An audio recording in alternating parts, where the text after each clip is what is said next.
Bismillahirrahmanirrahim. Assalamualaikum warahmatullahi wabarakatuh. Perkenalkan, nama saya Anissa Lutfiah Kalsum dengan nomor induk mahasiswa 23102201114, mahasiswa semester 1 dengan prodi Pendidikan Agama Islam kelas 1C dengan dosen pengampu Bapak Oktio Franky MPDI.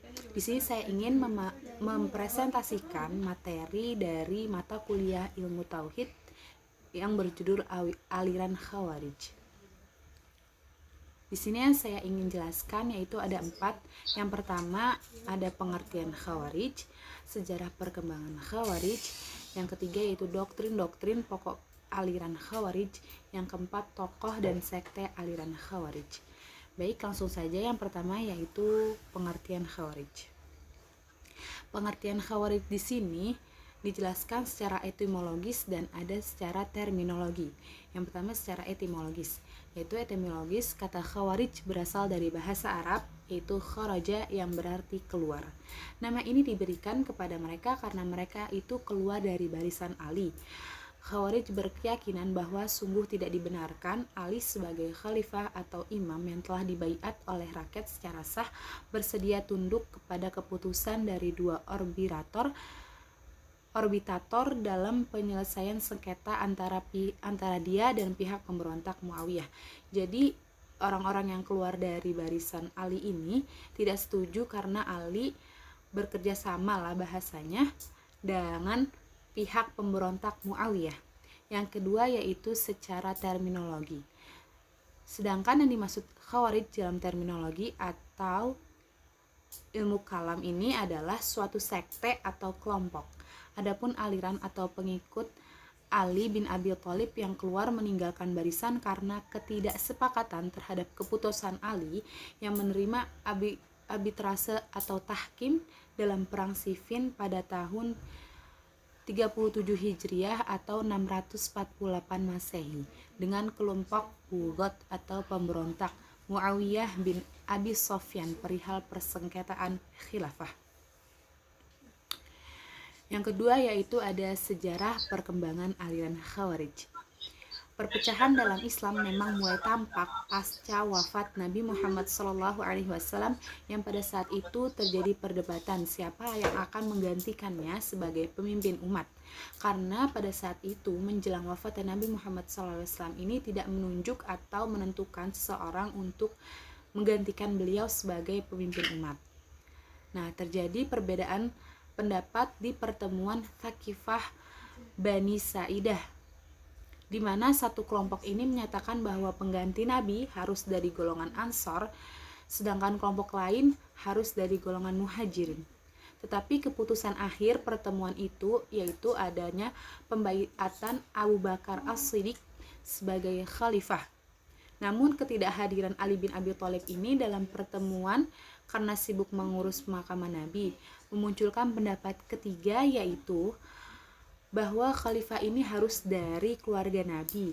Tetapi pendapat kelompok ketiga ini tidak mendapatkan tanggapan atau tidak mendapat respon yang lebih sehingga pada akhirnya tetap yang menjadi khalifah selanjutnya yaitu Abu Bakar As-Siddiq.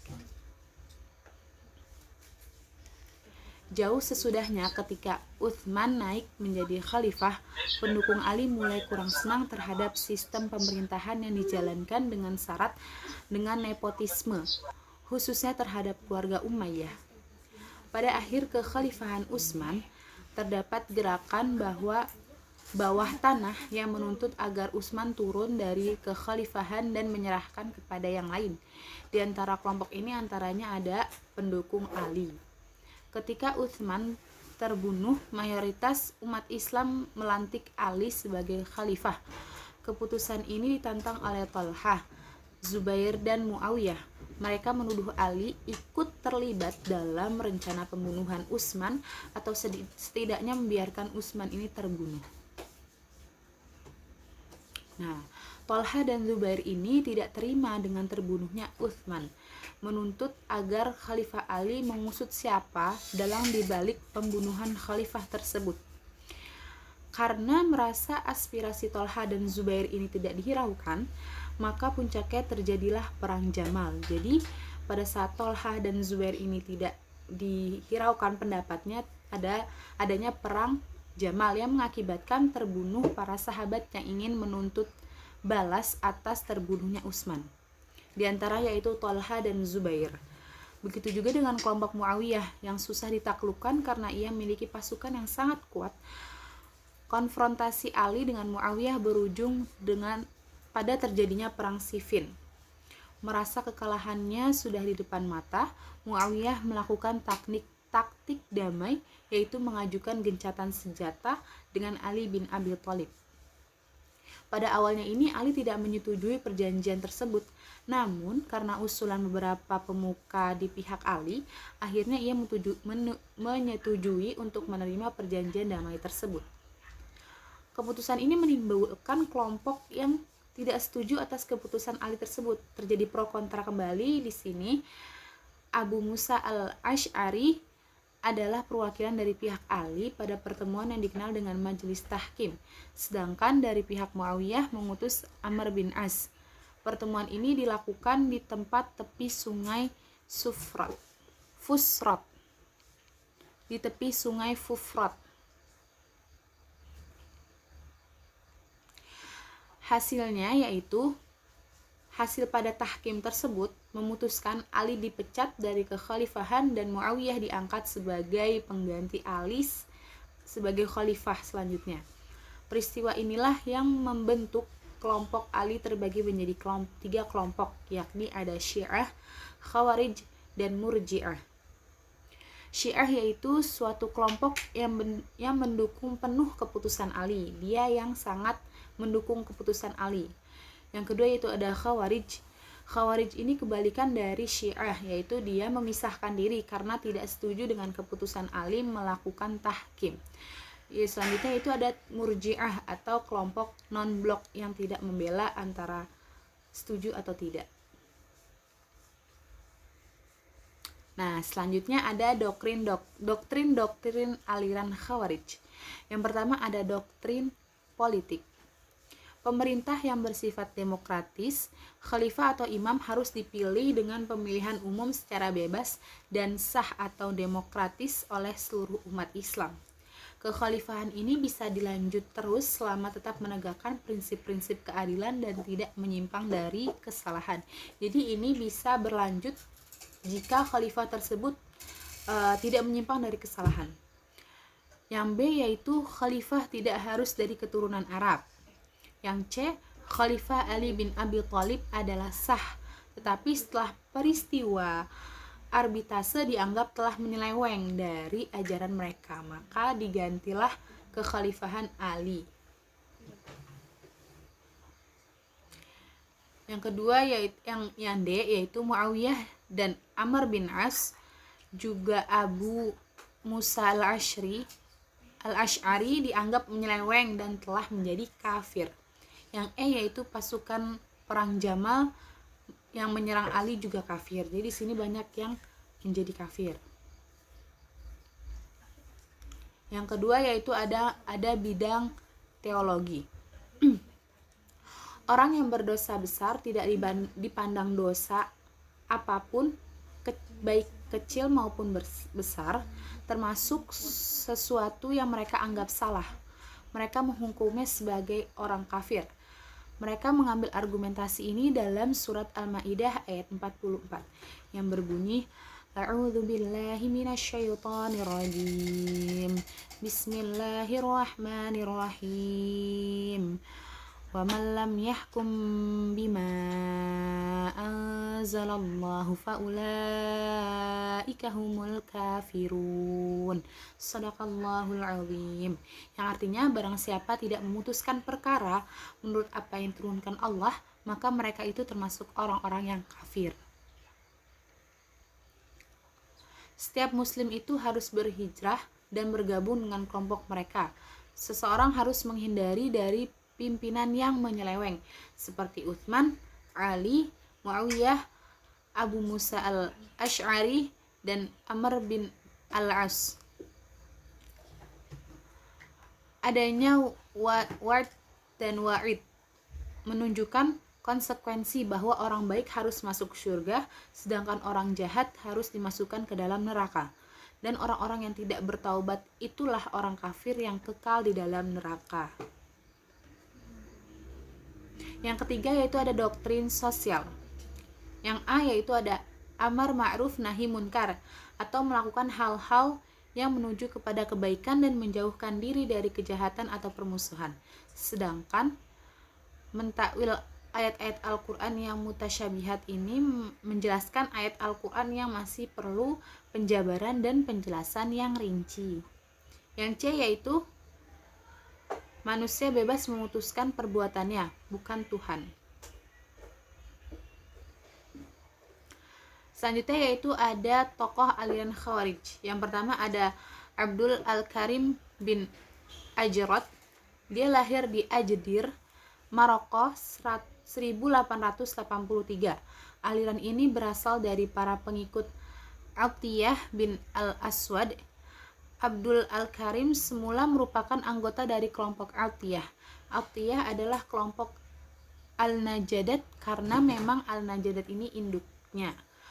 Wafat pada tanggal 6 Februari 1963 di Kairo dalam usia 80 tahun. Yang kedua yaitu ada Nafi' bin Al-Azraq bin Qais Al-Hanafi dengan nama panggilan Abu Rashid yang berasal dari Bani Hanifah. Ia seorang pemimpin yang sangat berani. Kelompok ini mengkafirkan Ali bin Abi Thalib. Orang-orang tidak mau berperang bersama mereka. Wilayah kekuasaan Azariqah di antara perbatasan Irak dan Iran. Pada akhirnya Nafi meninggal dunia pada tahun 686 Masehi dalam pertempuran di Irak. Yang ketiga yaitu ada Ziyad bin Al-Asfar. Lahir pada tanggal 30 Agustus 1964. Disebut-sebut bahwa Al-Sofariyah bernisabah kepada seorang laki-laki yang bernama Ubaidah, orang yang berselisih dengan Najdah pergi ke Yamamah. Ia meninggal pada 279 Hijriah atau 89 Masehi. Yang keempat yaitu ada Najdah bin Amir Al-Hanafi. Latar belakang pengangkatannya adalah ketika Nafi' bin Al-Azraq mengeluarkan pendapatnya tentang perlepasan dirinya dari paham Al-Azariqah. Ia terbunuh tahun 692 Hijriah. Selanjutnya yaitu ada Abdullah bin Ibad. Ia hidup pada penggal kedua abad pertama Hijriah. Aliran ini paling dekat dengan aliran Sunni dan berpandangan jauh lebih toleran dengan aliran-aliran Khawarij lainnya. Beliau meninggal tahun 708 Masehi. Selanjutnya ada sekte dan ajarannya. Yang pertama yaitu ada Al-Muhakkim. Mereka menolak tahkim atau arbitrase antara Ali dan Muawiyah dengan slogan hukum itu hanya milik Allah. Dalam paham ini, semua yang mendukung arbitrase dituduh telah kafir karena telah menyimpang dari ajaran Islam. Yang kedua yaitu ada Al-Ajaridah, yaitu pengikut Abdul Al-Karim bin Ajrad. Aliran ini berasal dari para pengikut Atiyah Al-Aswad. Abdul Al-Karim semula ini anggota dari kelompok Atiyah, sedangkan Atiyah adalah pengikut Al-Najadat. Karena memang Al-Najadat ini induknya. Yang membedakan adalah pandangan mereka lebih moderat. Orang lain tidak wajib hijrah ke wilayah mereka. Tidak boleh merampas harta dalam peperangan kecuali harta orang yang mati terbunuh. Anak kecil dianggap musyrik, serta surat Yusuf dipandang bukan bagian dari Al-Quran karena memuat cerita cinta. Sekte selanjutnya yaitu ada Al-Azariqah, adalah pengikut Nafi' bin Al-Azraq bin Qais Al-Hanafi. Ia seorang pemimpin yang sangat berani. Orang-orang tidak mau berperang bersama mereka, menganggap mereka musyrik, menolak hukum rajam bagi orang yang berzina. Dan mereka menganggap Allah ini mengutus orang nabi. Nabi tersebut kafir setelah maupun sebelum diutus. Yang keempat yaitu ada Al-Najadat, yaitu pengikut Najdah bin Amir Al-Hanafi. Bagi mereka menyembunyikan identitas keimanannya demi keselamatan dirinya itu diperbolehkan. Bagi mereka juga Al-Najadat dosa kecil dapat meningkat menjadi besar bila dikerjakan terus-menerus. Yang kelima yaitu ada Al-Sofariyah, yaitu pengikut Ziyad ibnu Al-Asfar. Al-Baghdadi mengatakan bahwa pandangan-pandangan ini mirip dengan pandangan Al-Azariqah tadi. Yang keenam yaitu ada Al-Ibadiyah, yaitu pengikut Abdullah bin Ibad. Beliau hidup pada penggal kedua abad pertama Hijriyah. Aliran ini paling dekat dengan aliran Sunni. Orang yang berdosa besar tidak disebut mukmin, melainkan muwahhid atau kafir nikmat, tidak membuat pelakunya keluar dari Islam. Terima kasih sebelumnya. Mohon maaf jika banyak kesalahan. Kurang lebihnya mohon maaf. Wassalamualaikum warahmatullahi wabarakatuh.